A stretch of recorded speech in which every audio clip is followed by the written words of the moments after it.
to the Bean Foundation's, I think it's the 53rd annual meeting. Somebody's going to have to make that statistic valid. But the 53rd annual meeting of the Bean Foundation. And what I want to do is spend a little time talking to you about the Bean Foundation itself. And then I'm going to turn it over to Adam Steele, who's going to talk about Sauhegan High School, the facility that we're in today, and some of the changes and moves that he's making, which are in line with the fundamental principles of the Bean Foundation. First of all, myself. I'm Dave Chen, David Chen for those of you that don't know me that well, but Dave Chen for those of you that do. And I'm serving kind of a dual purpose here. My dual purpose here is, on one hand, I'm a Sauhegan School Board member, but on the other hand, I'm the outgoing, or soon to be outgoing, chairman of the Bean Foundation for this year. And it gives me the distinct honor and pleasure of welcoming you all to the facility, both from a Sauhegan High School point of view and secondly from the Bean Foundation itself. First of all, I'd like to take the opportunity to mention that there are some former trustees of the Bean Foundation that are present with us, and I'd like them to stand up and acknowledge them. And 53 years of history, you have a lot of institutional knowledge, a lot of changes that are made over the course of time, and it's really a pleasure to follow them and to follow their legacy. For me, it's a pleasure to follow their legacy, and I think for my other Bean Foundation members now, to follow their legacy and the things that they were accomplished and the good things that they have actually done over the course of time. First of all, Selma Hoff, is she here? Selma? Last time I saw Selma, nope, I guess not. Dave Scanlon? I'm sorry, Dave Scannell, I'm sorry. David Scannell? They're both teachers, they're probably gonna be late.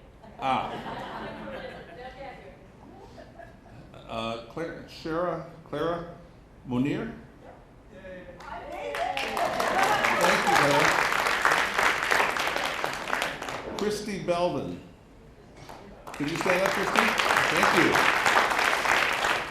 Paul Spees. And Bill Dunlap. Now, these aren't the only past board members, but they're the ones that are able to make it, and we do owe you a large sense of gratitude for all the work you've done in the past. Now I'd like to have the honor of introducing some of the present trustees. First of all, Jay Dinkle.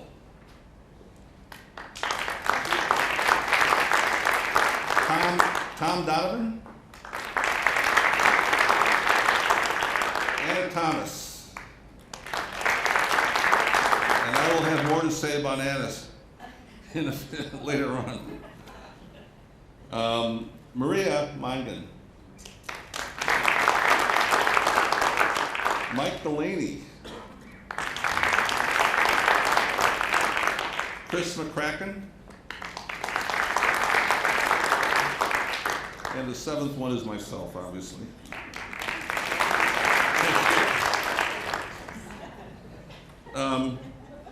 There are some funders that we work with on a regular basis, and I'd like to introduce them too. From the Granite State United Way, Amy Carriage.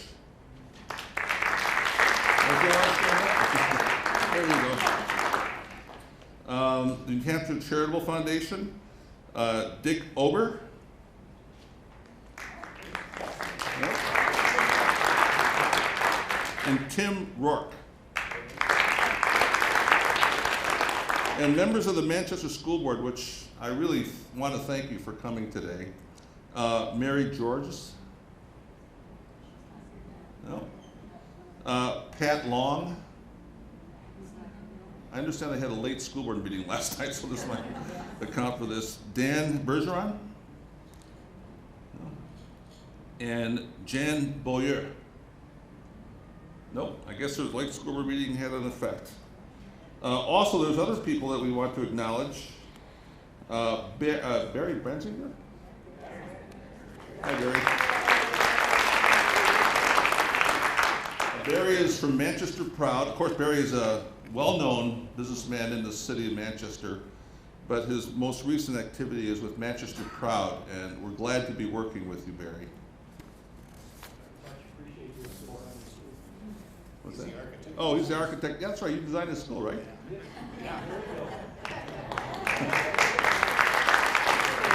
Bob Baines. Bob is former mayor of Manchester, and he was a longtime principal of Manchester Central High School. Well, actually, West. Sorry. Oh. It's like saying Milford here, you know? Harmonia was one of my students. Not really. And then Fran Bramenta? Nope, okay. Oh, I'm sorry. As you know, the Bean Foundation trustees are responsible for funding those requests which they consider to be the best investments with the greatest long-term impact on the communities of Amherst and Manchester and their residents. In the year 2019, the trustees funded requests from 5 of the foundation's 6 human grant-making categories: human services, environment, education, arts, and humanities. Education and human services received the most grants, followed by health, and largely because those were the categories which the most requests had been submitted, and also based on the need and the quality of the requests. In 2019, the Bean trustees were able to award grants to 29 different nonprofits that serve Manchester and or Amherst. And more information can be found on our website at www.beanfoundation.org. The Bean Foundation has been in existence for 53 years, since 1957. The Bean trustees have acted on behalf of the Bean family, which has since, which passed away, all the heirs passed away back in the 50s, and carry out their benevolent wishes. The probate court in New Hampshire is the regulatory body that ensures that the trustees live up to the wishes of the Bean family, that is, carry out the charitable intent of Norman and Elizabeth Bean. The only statement in the Norman and Elizabeth Bean will was, quote, to benefit the communities of Amherst and Manchester. Elizabeth Bean grew up in Amherst and married Norman Bean, who lived in Manchester. And hence, this is why there's sort of a joining of Amherst and Manchester, which would not be obvious to most people. Just a little bit odd. Anyway, there are different climates in both towns, in both cities, but we try as best we can to fit the needs that we need, that we think are important. And we have representatives from both, the consistency of representatives from both Manchester and Amherst. Normally, the Bean Foundation does not make grants for religious institutions. However, we do make an exception in the case of the Congregational Church in Amherst. And some might ask why. Well, the reason why is Elizabeth Bean was a member of the Congregational Church in Amherst. So that we make an exception in the case, believing that this would be the wish of Norman and Elizabeth Bean. In addition, there's a unique history about the Congregational Church, where the church building is owned by the Congregational Church, but the steeple is owned by the town and effectively the citizens of Amherst. It's a little weird. A few weeks ago, this is a personal story, but a few weeks ago, I had attended church, and after church was over, I started talking to some people that I knew in the congregation, and I happened to talk to a person, and she asked me what I was doing right then, and I said, well, I'm working on the Bean Foundation annual meeting. And she looked at me and said, this is Willeen Knight. Most of you from the Amherst Congregational Church know Willeen. But she looked at me and said, I knew Elizabeth Bean. She was a friend. I had been at her house a number of times. And to me, at that moment, when I was thinking about the Bean Foundation, there was an immediate sense of warmness about this and a connection to Elizabeth Bean.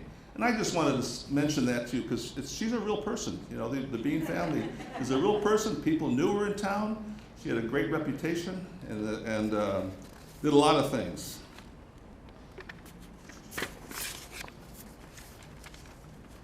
So some of the things that we've been able to accomplish this past year, there are a number of different, donations that we've made.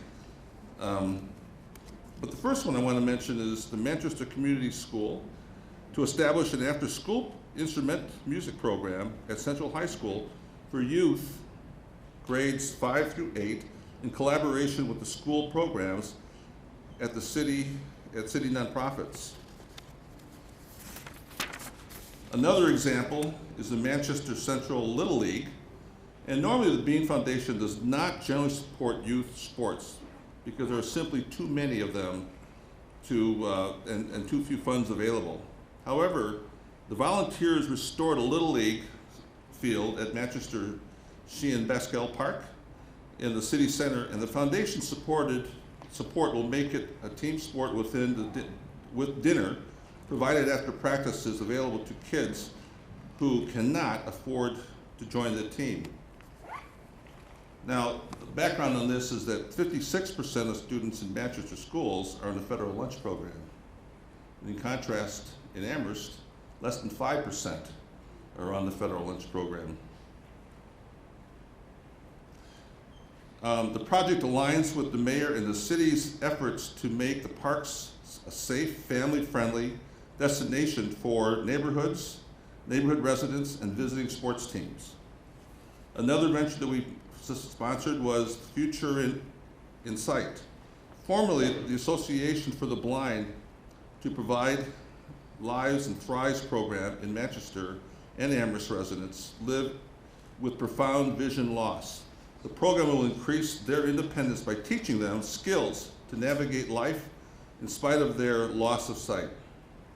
Another one was Webster House, has been provided with a safe haven for children who are unable to live at home since 1884. This is a continuous effort. The foundation has funded a grant to employ nonprofit management consultants to develop a strategic plan for the next 5 years, including a transition plan for the executive director. And another program that we sponsored was the Vallejo Football Club. When Inti Academy could not afford to continue an after-school program for city center Manchester kids, most of which were refugees or immigrants, the community stepped up to fill the gap.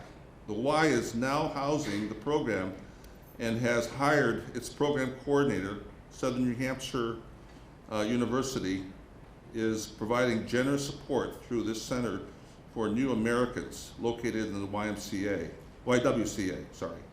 The Vallejo Football Club, which generally works only with high-performing travel teams, has granted short-term transitional funding so that it could take over the recreational soccer program.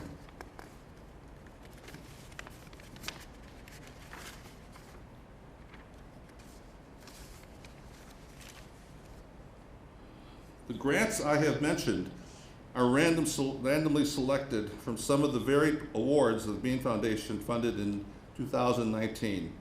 Among those grants, a few patterns stand out. I think I went through that, I'm sorry.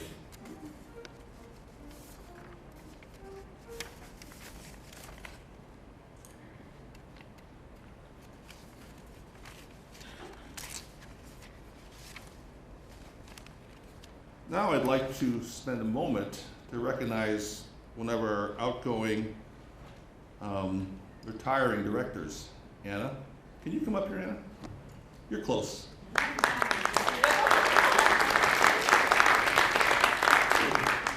Now, this is my attempt to embarrass Anna. Oh, no.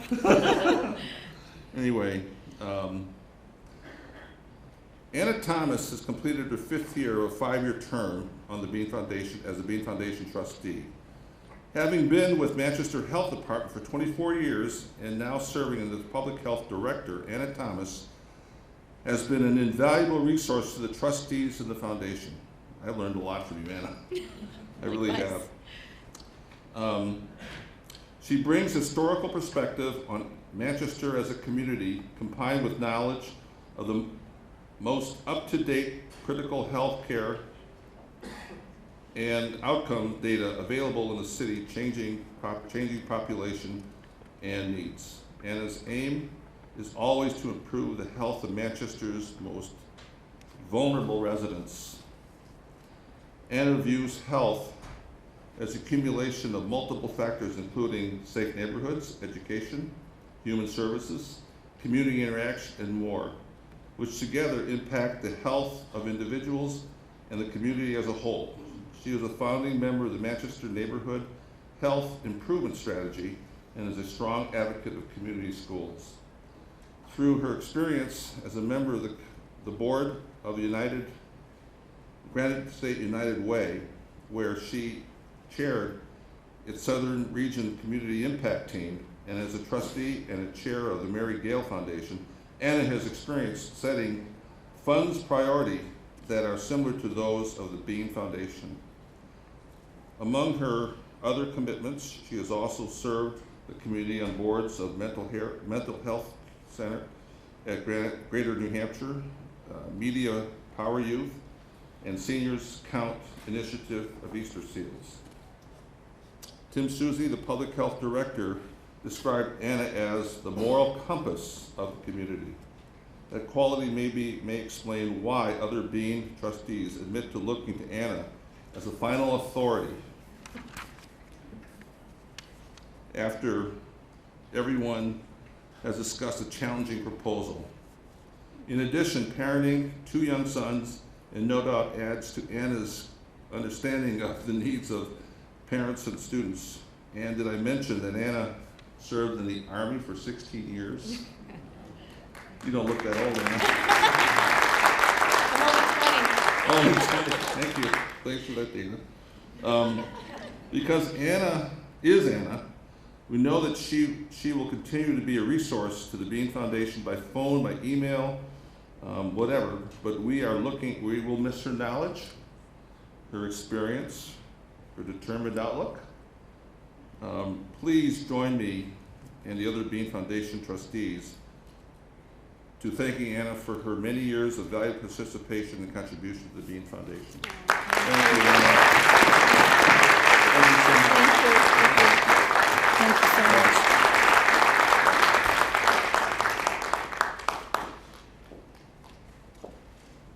That was a failed attempt at holding things together, dropping everything on the floor.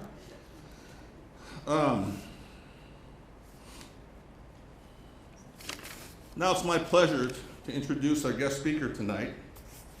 I want to start out by giving a little story about Adam Steele. When we started to interview him, probably 4 years ago, 3 years ago, he had light brown hair. That was a tinge with a little bit of red. And you can look at him today and see what this job has done to him. You stand up, Adam, come on up here. But anyway, I wanted to introduce him in a couple ways. First of all, when I found out Adam was applying for this job and read his background, he had was coming from Wyndham High School, and I asked him where he lived, and he said, well, I live in Manchester. And I said, oh, he lives in Manchester. And I said, you know, if you live in Manchester, we have meetings pretty much once a month. We have meetings almost every night of the week, and you're going to find it very difficult to make that commute all this time. And he said, I'm going to move to Amherst.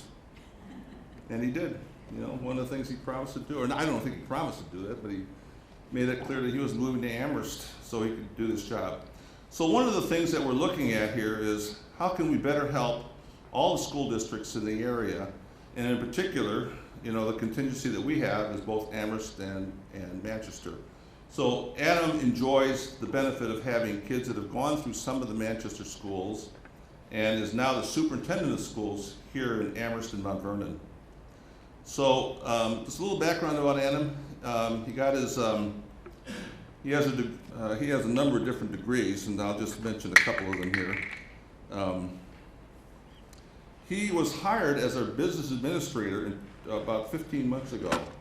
And then after that, he proved himself that, we thought so much of him that we actually, some people sponsored him as the superintendent of schools, and when it came down to it, he was the choice that we had to make, It was very clear that he understood our town, and very, very clear that he understood our needs, and was innovative enough to have some ideas that we wanted to look to take on.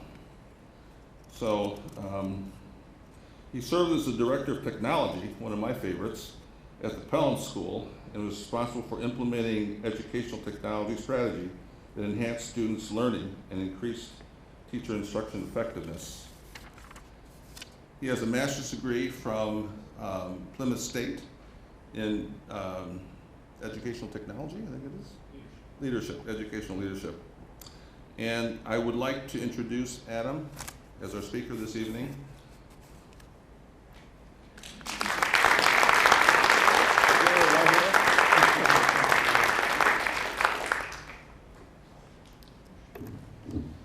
The world has changed, and my question for you today is, have schools kept up with the change in the world? So many of us went to school in classrooms that looked something like this. If you look closely, maybe you can see some of your friends there. And how many of us still believe in our communities that school still ought to look like this and still might look like this? When we talk to people, how many people assume this is still what school looks like? And we learned math like this. Can anyone tell me, multiply 73 thousandths by 1900ths? Right, this is what math looked like. What is the number one reason why math looked like this when we taught math 50 years ago? Why? There's no calculator. If we wanted to understand the answer to these questions, we had to do it ourselves. In school looked like the last slide, and math looked like this because many of our jobs looked very much like this. Well, the world has changed significantly. First, we know that as every number of years, a new wave of innovation comes along, and what we know is that those waves of innovation take less and less time to take hold. The Industrial Revolution took several decades. Think about anyone that we know that grew up and said, I think I want to work in social media when I get older. No one said that because the industry didn't exist yet, because waves of innovation have shortened. The sectors of our economy have changed completely. What used to be our biggest industrial sector was, of course, agriculture. That is one of the lowest now, and everything is about services now. Many, many things are about the service industry. What are some things we know about? Some things our students who are going to graduate from our schools, what are they going to have to face? This is staggering to me that not only will people change jobs, but perhaps careers 3 to 7 times in their lifetime. That's a scary thought for many of us. 3 to 7 times. And some striking statistics about life. Half of the babies born in 2007 are expected to live to 106 years of age. Is there any question why some children in their 20s are taking their time leaving the nest? Right? Might they know something that we don't? They've got many more years to go. And only 20% of us are married under 30. Of course, I got married at 20, and that had nothing to do with my change in hair color. What has industry told us about what they're looking for? Remember, the purpose of school is to prepare students to be effective in the world in which they live. And so many of our students are expected to work one day and contribute to society that way. And so what are the things that industry has told us they want for skills in their students? Well, the World Economic Forum tells us that complex problem solving and critical thinking and creativity are the 3 top skills they want students to have when they apply for jobs. I don't see arithmetic on this list any longer. Right, because the arithmetic we used to teach was to solve problems of the day. But the problems of the day now are solving very complex problems and doing so creatively. And our students need to be able to do that. I will just say to you that I'm concerned about our society in one way, in the relative cost of a 4-year degree. This is what's happened going back, you probably can't see the bottom, just since 1995, the cost of a 4-year degree. That's not a trajectory that I'm excited about for our students. None of us are. So this is what work looks like for many industries nowadays. Very different from what most jobs used to look like. And so it's no surprise that now we teach math like this. Take a second and try to solve this problem. We give this to our 3rd and 4th graders, by the way.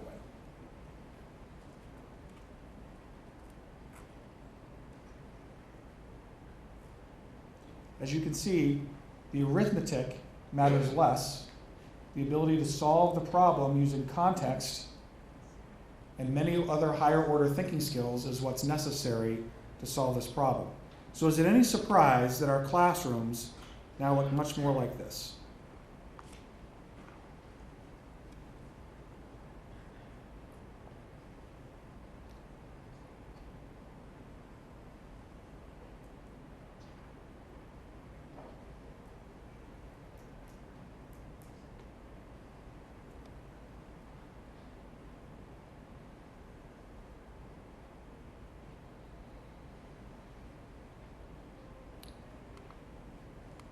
It's a far cry from what school used to look like, is it not? And so my question is, how must school change to maintain its relevancy in our current world? Well, in SAU 39, we started with the end in mind. And so we have our portrait of a graduate, the things we want to be able to say about our students. We want them to be effective communicators. We want them to be critical thinkers. We want them to be confident global citizens. We want them to be skilled at collaboration, engaged in their learning, and to be a constructor of knowledge. And we say those things because, if you'll notice, many of them tie directly back to the World Economic Forum's jobs report about the skills people want, but we also believe that these are the things that employers are going to need for students to be able to do. If automation and AI are going to take many of the jobs away from our entry-level students, they darn well be able to do some of these higher order thinking skills in the real world. How's the United States schools? How are we doing? Well, just yesterday in the Wall Street Journal, we read about the PISA exam, an international exam given to students in just about every country every 3 years. Is this? Oh, okay. And so the headline was, U.S. students failed to make gains against international peers. And you can see there at the very bottom, here's the United States compared to many of the other top global economies. And so we believe we have this fear that something we're doing isn't working. Well, in SAU 39, I'm pleased to tell you that we're doing okay. How we did on the PISA exam in reading, we scored even with the average score for Singapore, which was the top school in the world. So we feel pretty good about that. Thank you. I was instrumental, by the way. But then we compare that to our reading SAT scores. Right? And I know you can't see the bottom. It's a nice presenter's trick. You can't see what data I'm showing you. Just look at the pretty graph. It's cut off by accident. But the green bar is Sauhegan, and these are the other top schools that we compare ourselves to. We're kind of in the middle. Math, how did we do? Well, our school got a 544, which would tie us for 3rd if we were a country. We're certainly not, but the average of the world of the other economies, we did pretty well. But compared to our peers in the state, we're the ones that we really compare ourselves to, the Hanovers, the Bedfords, and Hollises of the world, we're near the bottom of the pack there. In science, we're particularly proud. We beat Singapore, where we would be the top if we were a country. We're certainly not a country, and averages work in such a way this isn't the most fair comparison in the world, but we'll still take it. We scored higher than Singapore. And then our 8th grade science results, how did we do across the state? Well, the state average is the black score, and we far outpaced every peer that we compare ourselves to, including, just for fun, the Academy of Science and Design, which always picks off some of our best and brightest students from us. So we're very pleased. So we know that something is working in what we're doing here, and we're trying to figure out exactly what it is about our schools and SAU 39 that's a competitive advantage for us that we need to extend and do more of, something that correlates to what the world is looking for from our students. And by the way, it sure can't cost a whole lot more than what we already ask from our taxpayers. Am I right? How do we solve that problem? Well, we start with what we believe every child deserves. And so I'm going to share with you some things that are values of ours and then ask you some questions. So first, we think every kid deserves a unique roadmap to success. The factory line economy of 50, 60, 70 years ago doesn't match with the economy of today. We need kids to solve problems. We need to solve each child as a unique problem to understand what they need to be successful in our world. We believe every kid needs that own plan for them. The data shows in our SAU that our most struggling learners, the students who perform below average on assessments, like the assessments I showed you before, they're growing the most. They're learning the most. Because here we really care about how students grow, how much they go from one year to the other. That makes sense intuitively, but test scores don't reflect that, right? We look at test scores on the average, how our school does on the average, and say how well we're doing. But the reality is we could have a couple of busloads of new students show up tomorrow that have never been to school before. We'd have a compelling interest to educate them, but might they affect our overall average test scores? So we know intuitively that what really matters to us is that we take those two busloads of students and help them and take them as far as we possibly can. And so our focus is on growth, and we know we're doing exceptionally well with kids at the lower end of the achievement spectrum. But it belies the question, why? And part of that reason why is we have a plan for those kids. We look at them as individuals, we figure out what they need and how we can extend that and make those goals a reality for them. That leads to the next thing. We need a challenge for every kid. Every student should be challenged at school. And yet again, we see in our results here in our school district that our high-end, our most honorable students, the students that far exceed the state average, are not hitting growth targets like the other students in our SAU. Why is that? We're not providing as much of a challenge for our best and brightest, but we believe every kid needs that. Might that affect motivation? Might that affect their attendance and other things that we care about with our students beyond just the four walls of the academic classroom? Certainly. And so we realize here, especially particularly with our the types of students that we're receiving and entering our schools, that they need an anchoring adult during this process. Someone that connects with them and follows them. Because in some ways, the school year is too short and too long all at the same time. The school year is too long in that we take a group of students and place them together and say, all of you will learn this material in the same amount of time. And if we think about that, if we step back, we can all say, that doesn't make a lot of sense. We know that kids don't learn at the same pace as every single one of their peers. They learn in fits and starts as they grow, both physically, academically, mentally, socially, etc. It's too short in that at the end of every school year, we've just figured some of these students out and just built a relationship with them, and we say goodbye for the summer, right? And we start over again the next year. When really it wasn't until January, February, or March, when in some cases, where our teachers have finally figured out how to make that connection and bridge that connection with a particular student.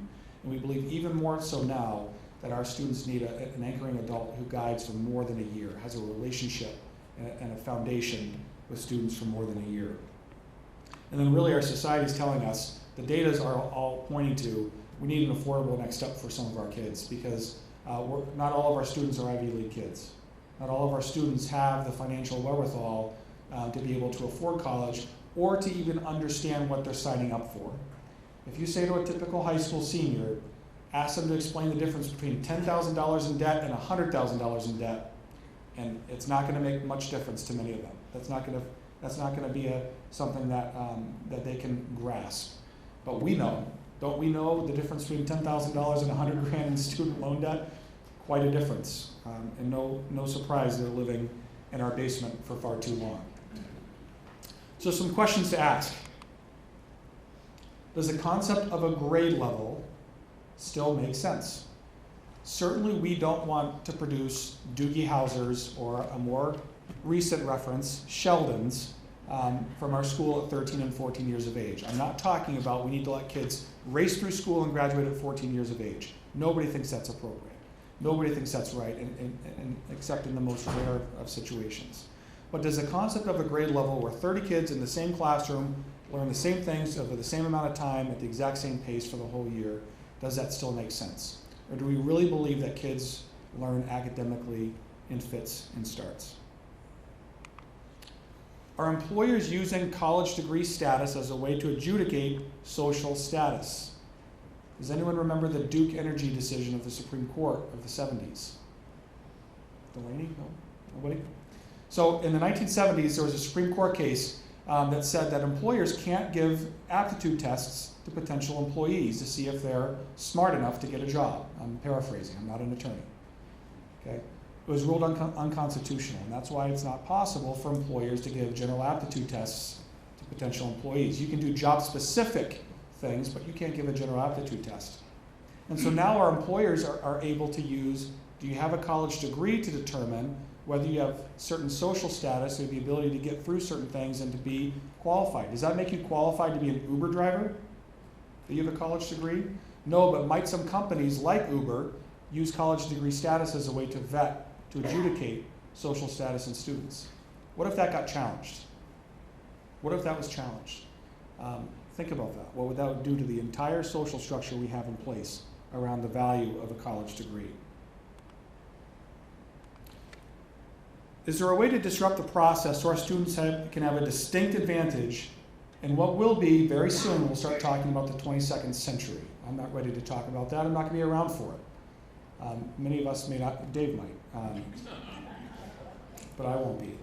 So is there a way to disrupt this whole process in a way that leads to better results for our students? So we've come to 4 things that we really want to think about in SAU 39 that are in some ways moonshot goals, in other ways very realistic, that we're working towards. The first is that we want to plan for every kid by 2024.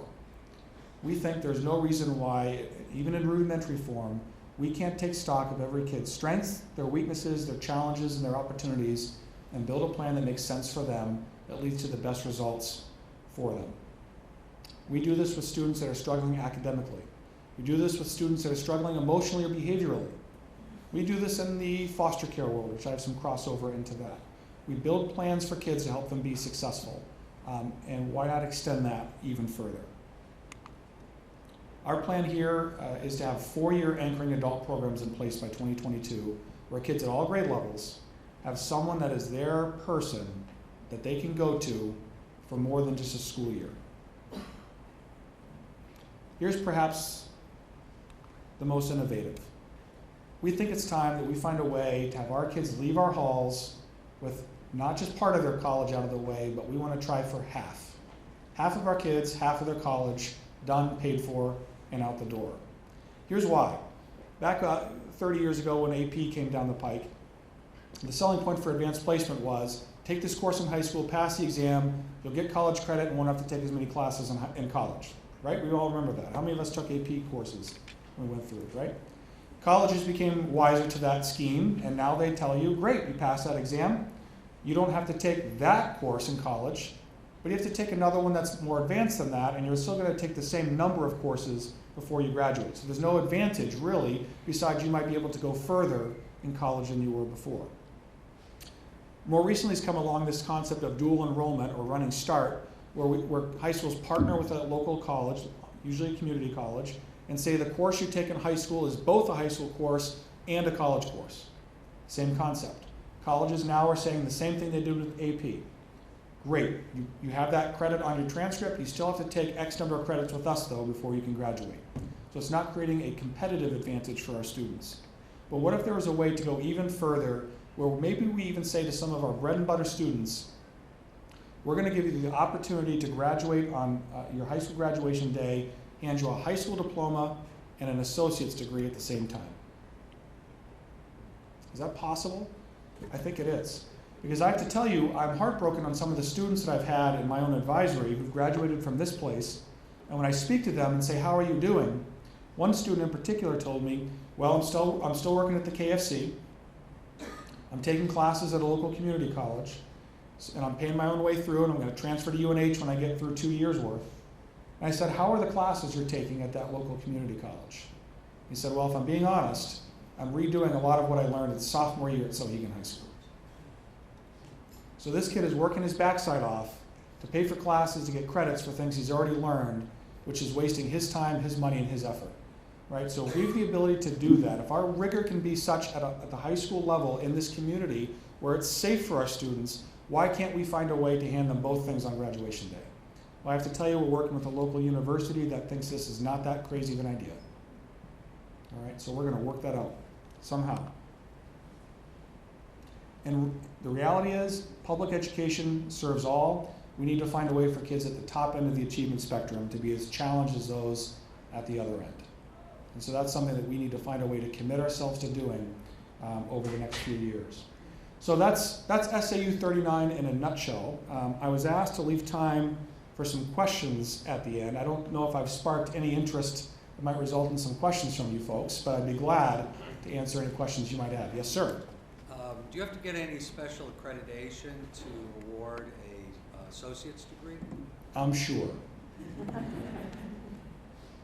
Yes, sir.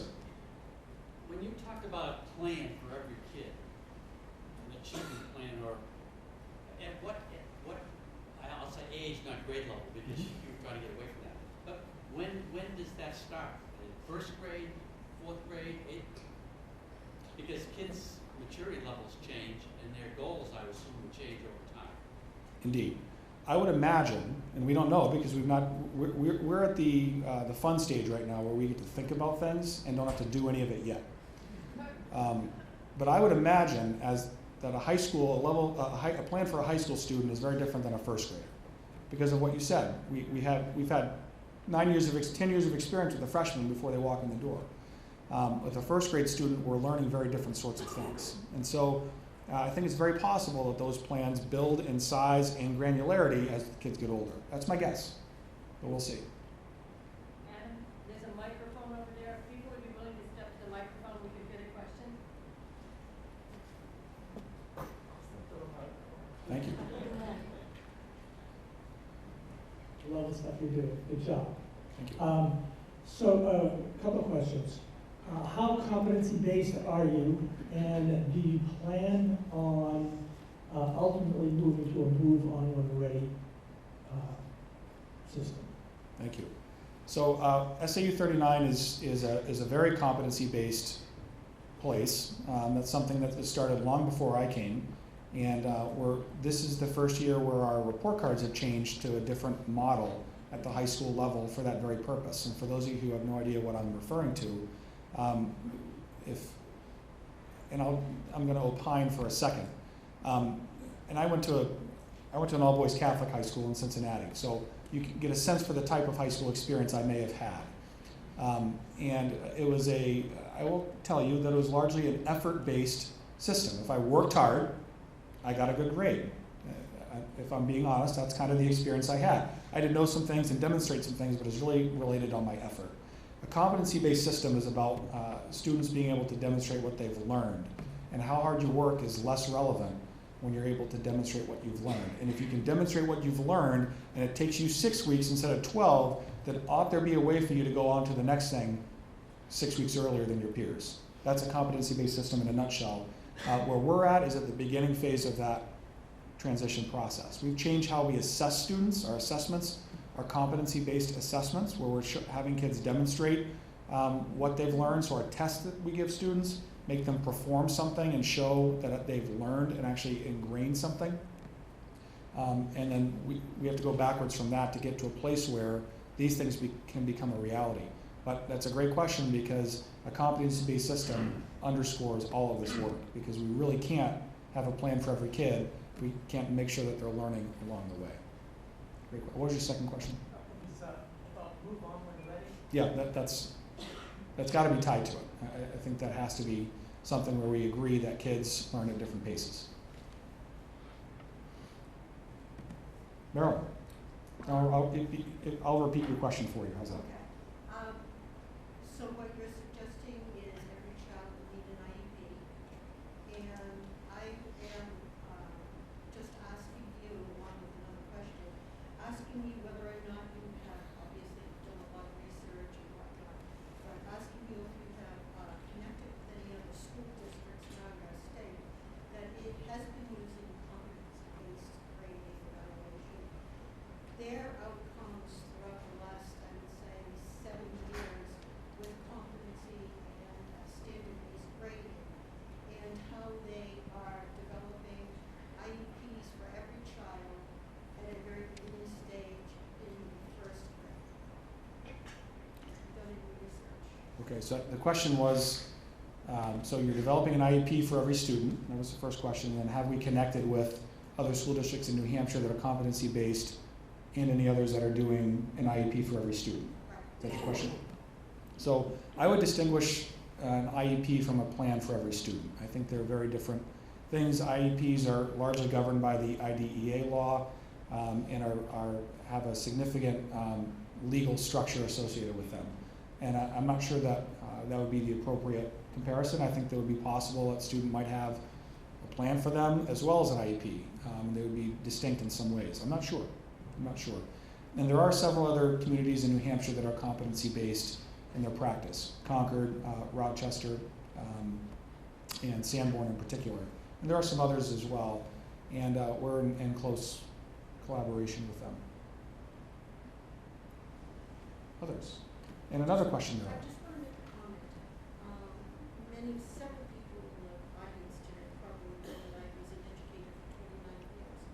And most of that time was spent in Raymond School District.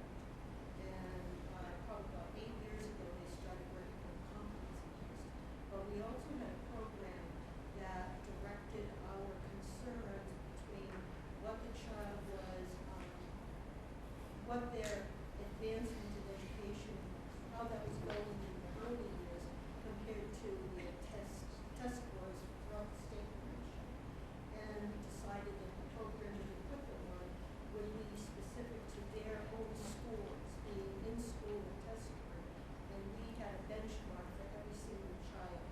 And we had specific classrooms where they would go to where that skill that they were lacking would be retaught and in a creative way, so that way their performance on, let's say, their national testing and their state testing went up dramatically.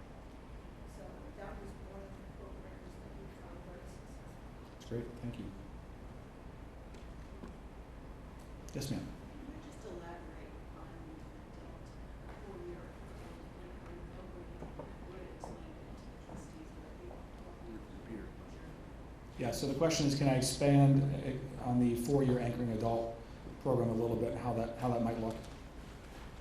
The short answer is I don't know. It could be many things.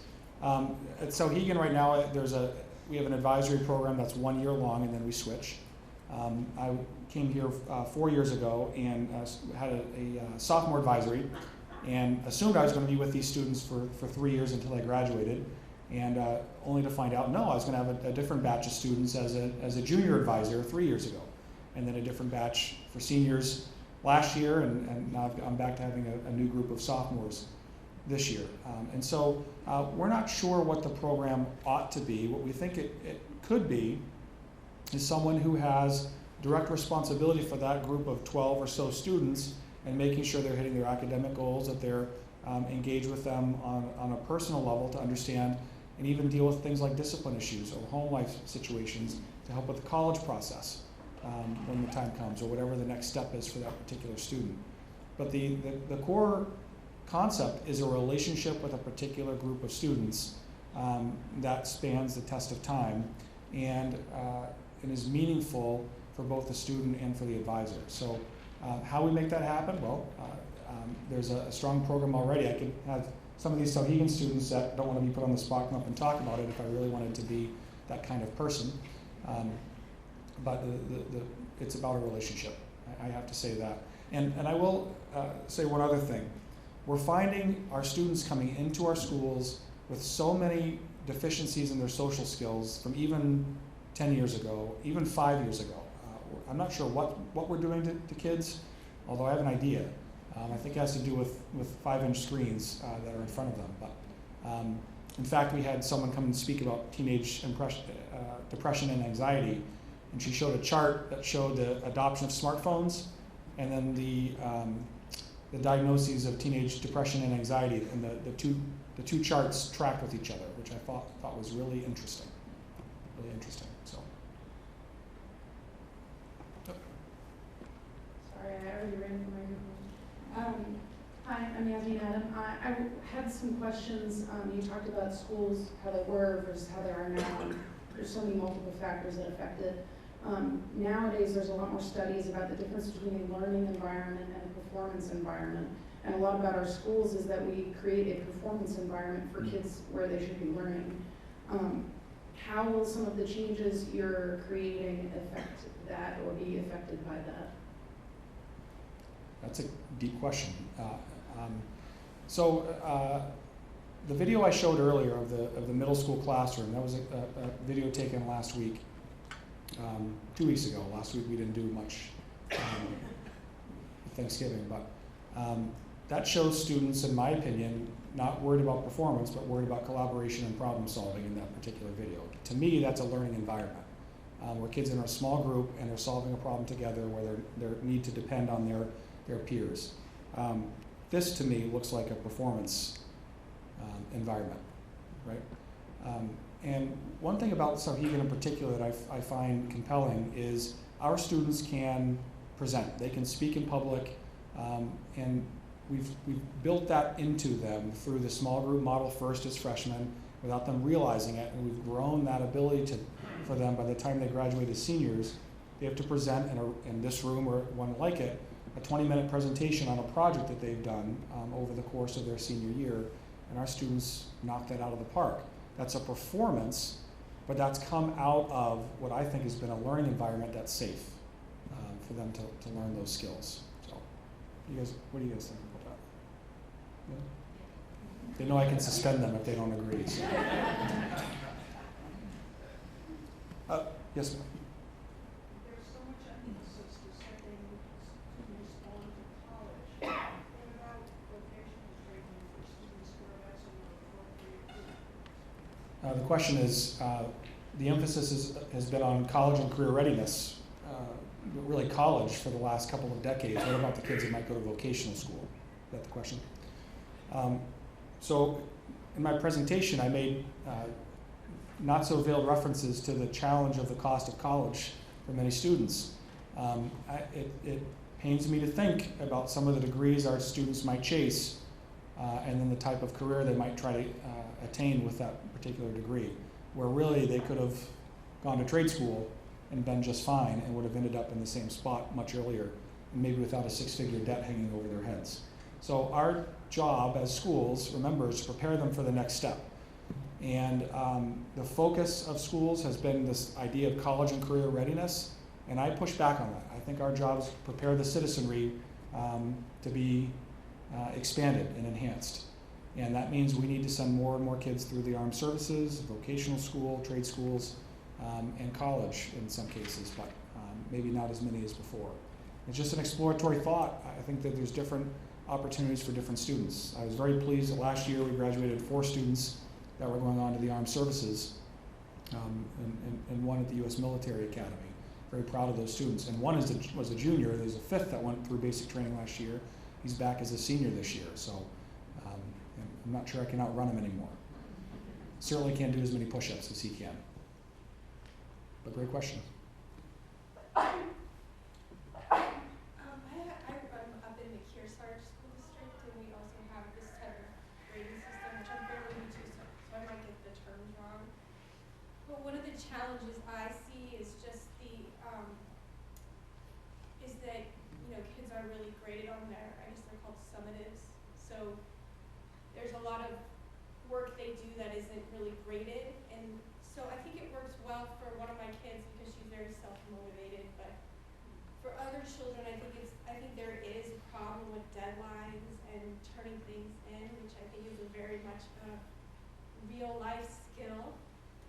So my question is, how can you merge both of them? Because I definitely find even in middle school, kids are able to do things over and over and over, where I think learning is important, but I also feel like in the real world, so are deadlines, and also getting to college, you just don't have as many chances to do things over. So I'm just curious if you've ever talked about that issue and how you would address it as a challenge. So good question. The question was, in her particular school district, there's an emphasis on summative assessments, which, if you're not familiar with that term, it means kind of a big deal exam near the end of a major project where it's all on the line, so to speak. Is that a fair assessment? Right, I think that from what I know, that's usually where the grade comes from. Like there's a lot of assignments leading up that they just don't really place any emphasis on the grade for that. It's more the last, there's an option to do that work, I guess, is sort of the So I would say that's the traditional school structure. Work hard for a period of time and prove that you've done the hard work and that you can regurgitate the information you've been taught. How many of us took tests on Scantron sheets back in our day? Remember those with the pencils? And how great was that for a teacher? You take a stack of 200 students' tests and it takes you 14 seconds to grade them all. Man, what a dream. That's the last way we should be assessing what our students have learned nowadays, because the advantage of a competency-based system is we can get a piece of paper from a student that's got 6 things wrong on it, but the last one right that shows a student finally figured it out in the 7th problem. And in yesterday's world, that would be an F. In today's world, that can be you've learned it. Whether it's an A or a check mark or a smiley, whatever you want to give for showing that you've learned it, if the student has learned it, we can say that's good. That's what we want. You've taken the time to learn it. It doesn't matter that you failed in all of our check-ins along the way. You've showed progress along the entire way, and you've demonstrated your competency of that. Now, there better be a correlation between those grades, whatever we give as grades, and how they do on the SAT exam, right? There better be a correlation. They better have actually learned it, because we're all judged by the same standard. We're all held accountable to the same expectations. They're going to be applying to some of the same colleges, so there better be a correlation. The shift is in how we've taught and then how we've assessed that they've actually learned it. So you said the shift is how we taught. So from a staffing perspective, do you feel as though those people that are coming into the field are prepared and ready for the model you're suggesting, or is that going to be one of the other obstacles or challenges as well? Yeah, that's a great question, because frankly I relate more to this and this than I do. I've got 5 kids in this particular school system, and man, is that humbling when I can't help with their math problems at night, right? And so that's a wonderful question, and I think I don't know. To be fair. I don't expect you to know, but I think Yeah. that's going to be one of the challenges, is finding the right people Yeah. to be part of that collective Yeah. to make the change. Yeah, I will say, so Southern New Hampshire University has a competency-based approach as well. And so we have, right now we're investing in 12 of our teachers at Sauhegan are going through a master's degree program through Southern New Hampshire University on competency-based education. Because those faculty have said, we are all in on this philosophy, but man, I need some better skills on how to teach it, because I'm not sure how. And so we're investing in that for them. And that's reteaching our teachers in some ways, and I applaud them, because that's not easy when you've been a teacher for 20 years and felt pretty successful to say, now I have no idea what I'm doing, I need to go back and relearn things. So I applaud them for that, but I think that's where our investment is things like that. There's lots of hands in the back first.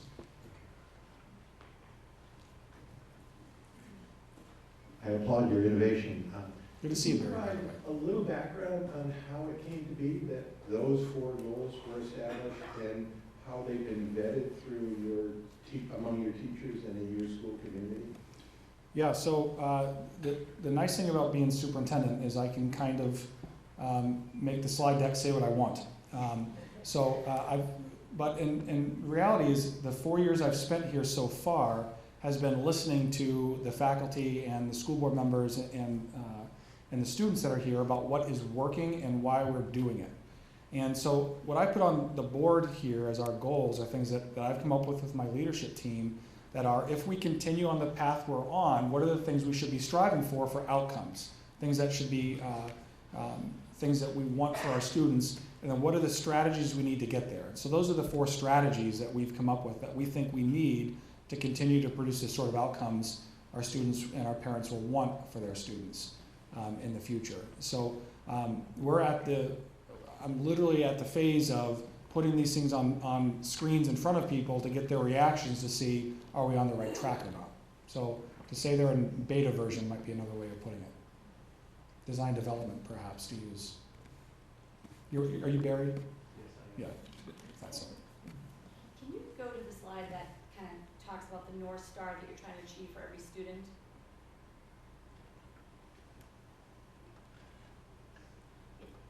This one. Yes. So when you spoke to the trustees really resonated with me is this bottom right one, the confident global citizen. Mhm.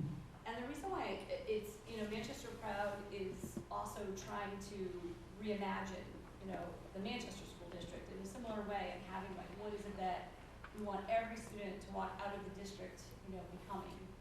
And, what kind of struck me was the fact that, the city of Manchester is an urban community, or an urban school district. The level of need, trauma, poverty, weighs down a lot of the work. And we have kids who are coming to school every day, literally wearing that trauma like a coat. Hundreds and hundreds of children living in crisis. And then we expect them to come to school and achieve, high standards. So the one way that we're trying to counter it is this notion of how do we build resiliency in children. And even if they face adversity, how do they persevere through it? And one of the ways that we're trying to spark that in every single child is this notion of you have a duty, a life purpose that is bigger than yourself. And that when we focus children very internal into their own little worlds, it's actually when they're the least resilient. And so there's a work that we're trying to do in the community schools, for example, where we are trying to build in interventions where children give back to the greater good in all that they do. And it's an expectation, and they actually can earn things by doing that. And I was wondering if you could speak to that particular point, because I'd be interested to hear how you thread that through here. Sure. And is that the same notion? Is it about giving back to something bigger yourself, having a bigger purpose than just you? Yeah, so I had the pleasure of living in Manchester for 18 years. In fact, my very first roommate when I lived in Manchester is in this room. So Corey, hello, nice to see you. Corey and I lived at 650A Summer Street for a while. I went to college with his wife. And I did not have the gray hair, yeah, no. It's contagious, though, I'm noticing, yeah. Three of my sons went through Weston Elementary School and one through McLaughlin Middle School before coming here. And my wife and I have been privileged enough to be foster parents for a number of years as well. And so we have some experience with this concept of trauma and the barriers to learning, right? If kids are hungry, they're not going to learn. If kids are dealing with trauma, if they're not coming to school, if they're, whatever the case may be, these academic things aren't even a concept, aren't even something in their minds. And so having a kid have a view of the future that's bigger than themselves, in my mind, starts with a relationship. So I'll never forget, we've had multiple foster kids that when I've got up after they've moved in and I've gotten up and gotten ready to go to work, where they've looked at me and said, "What are you doing?" And I've said, "I'm going to work." And their response is, without fail, "What do you mean?" So the things that we take for granted. We had one kid move into our house. My wife went to brush his teeth. He was 4 years old. He freaked out and panicked and had a meltdown. We couldn't figure out for a few days that he'd never brushed his teeth before.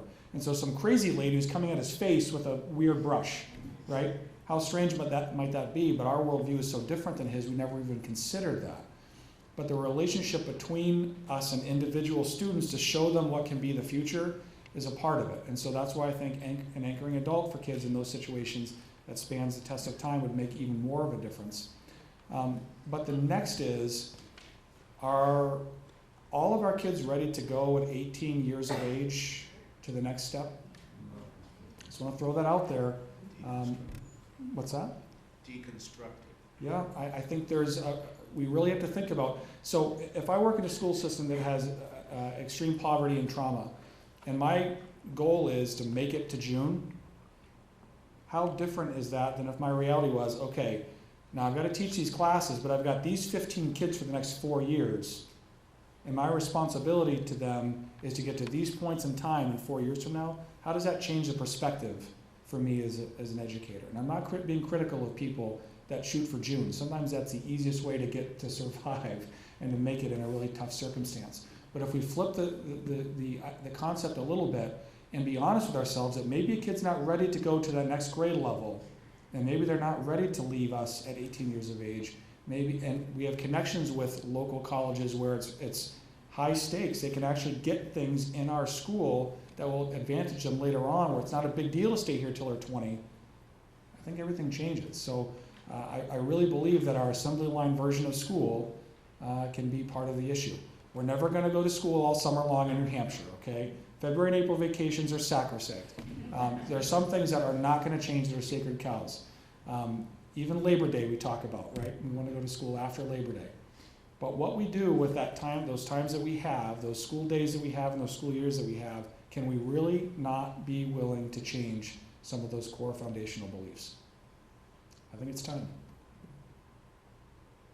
I think that a spot where some of the biggest pushback comes is because they don't fully understand this entire idea. So I'm just wondering, what have you done to educate parents and community members to buy into this idea? Yeah, that's key. I worked in Campbell High School when it opened, and Campbell High School in Litchfield was going to have a competency-based approach.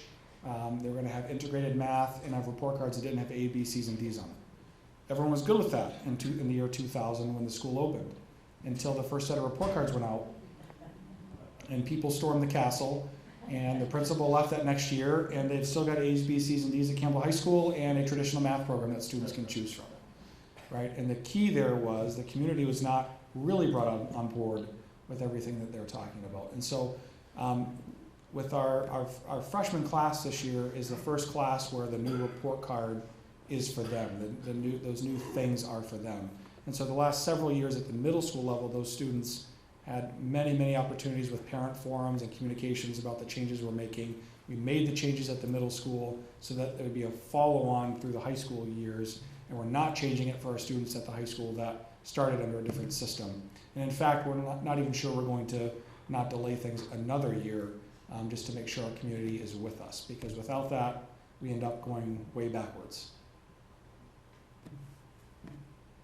I think I'm too tall for this. What's that? I'm just I kidding. just want to preface this because I don't think I know anybody in this room. I know like 2 people here.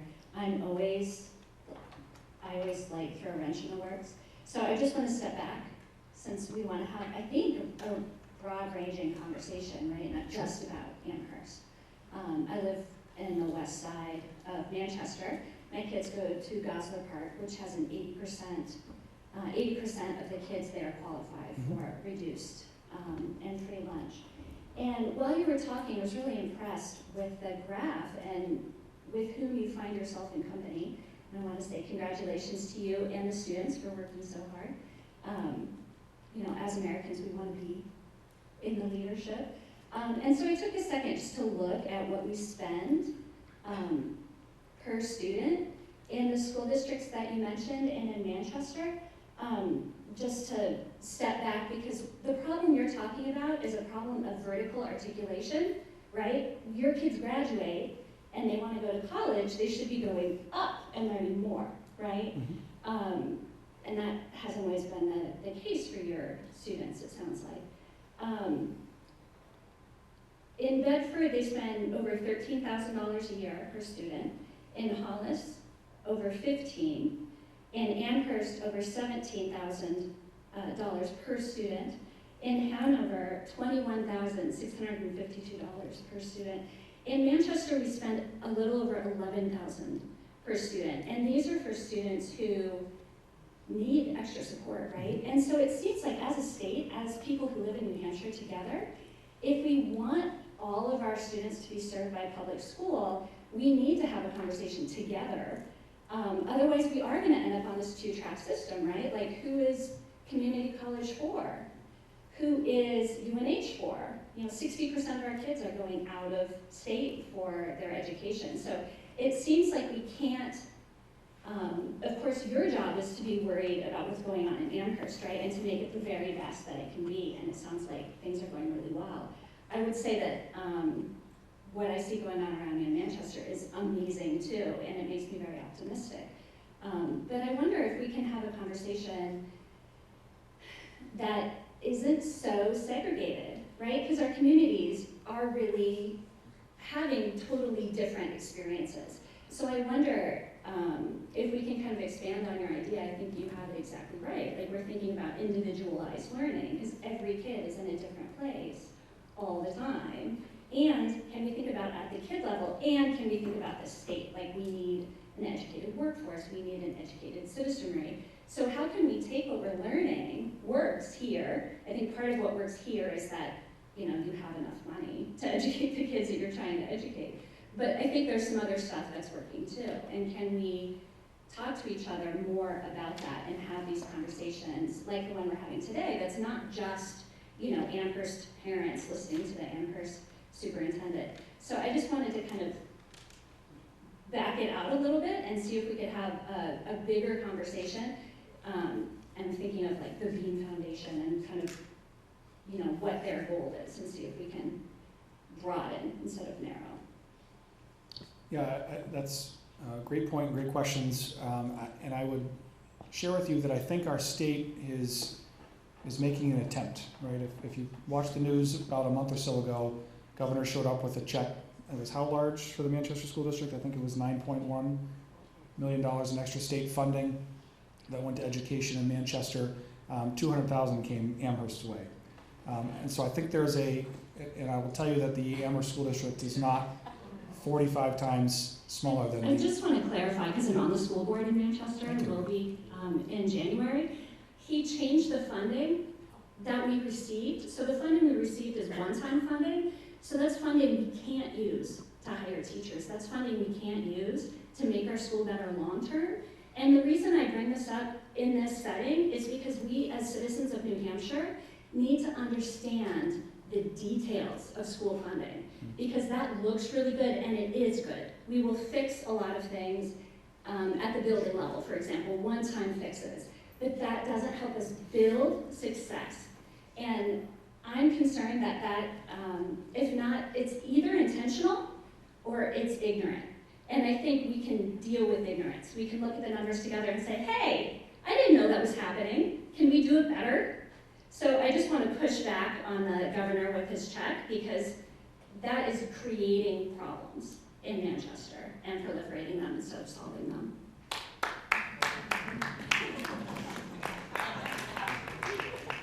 Well, I will leave some of that radioactive material to the side, but I will say, look what else has been in the news about the Conval School District. What have they done? They've sued the state of New Hampshire, saying that the school funding formula is unconstitutional still. Someone who's running for governor this year sued the state 3 decades ago and was successful, and yet still we have this conversation. So this is not as much a political issue as one where we have a state where there is local control. You can do what you want with your school system for the most part. You go to other states, you cannot. The funding all comes from the state office, and you must do what the state says. So there's great advantage there, but also can create two-track systems that is a challenge as well. And I am not the governor. Good points. Yes, ma'am. Do you have a mechanism in place to award school credit for competencies developed outside of the building?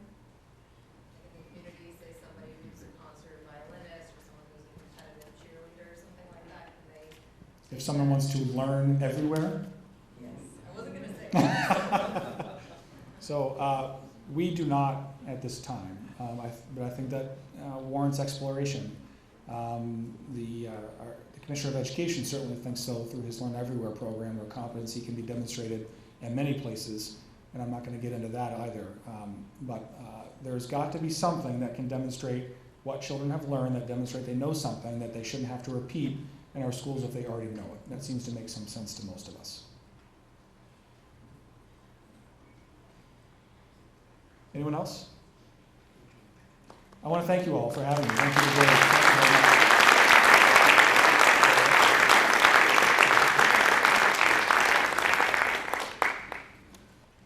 I want to thank Adam for really doing a great job in stimulating the conversation. There was a lot of questions, and we don't have all the answers. Nobody has all the answers, but it's a good opportunity for ideas like this to come across, from a town like Amherst and a city like Manchester.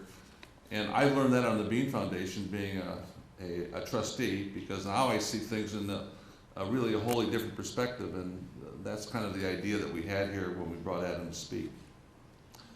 There's a couple things I wanted to add. First of all, I wanted to, oh there, okay. I wanted to mention that the Bean Foundation, we have an MVP, Most Valuable Player, on our team. And that person, the MVP of our team, year after year after year, is Kathy Cook.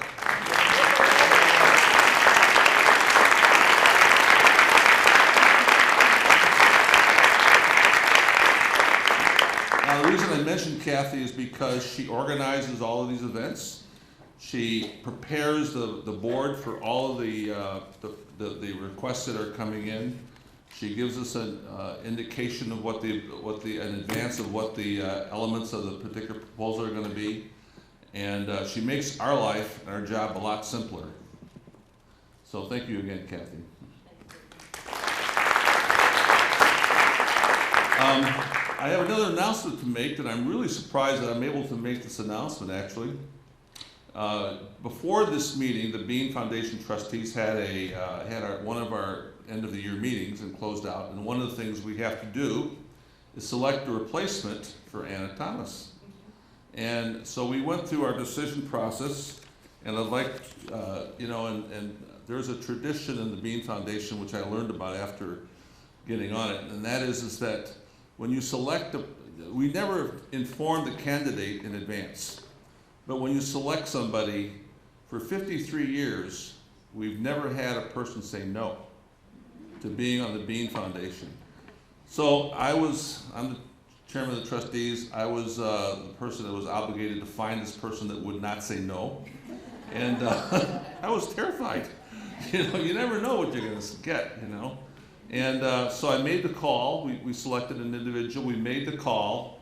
And before I really finished what the job was, I heard yes. And I was astonished by that. So I'd like to introduce our new Bean Foundation trustee for next year, Bob Heaton. What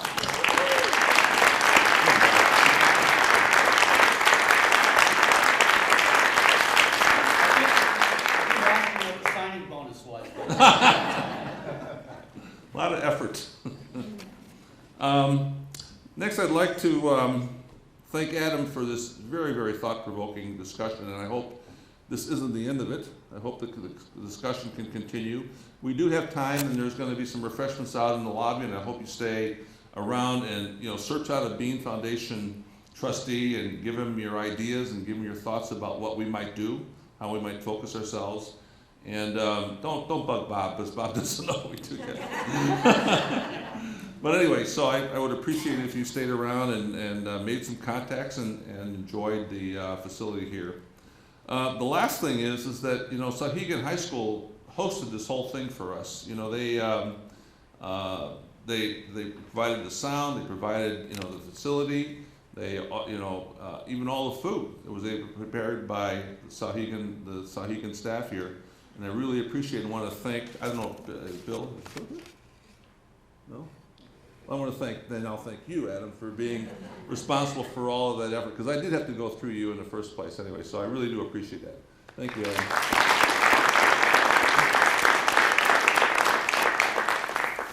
So, yes? Can I add, first of all, we've had some people come in after we started. One is Mary Georges, who's a school board member Oh. in Manchester. Mary, we made everybody else stand. Yes. Michael and maybe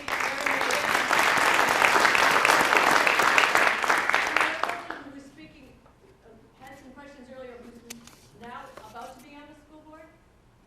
I don't know your name, I apologize. Oh, no worries, Nicole Leapley. Nicole, welcome, and please, well, she's already stood, you know who she is, we're delighted, but she's gonna be good. Can I add also, when people leave, Mark in food service here has killed himself making food for us tonight. Please, if you can stay, at least stop by. We were going to be eating outside, it's all music cases. So go out the door, turn left, and just follow around. It'll take you right to the cafeteria. It's set up like a restaurant. It's got round tables, it's got high tables. It's fancy. And Mark doesn't usually get to break out of his usual food service. So if you can possibly stay, I told you the big put. Thank you very much. We'll see you in the cafeteria.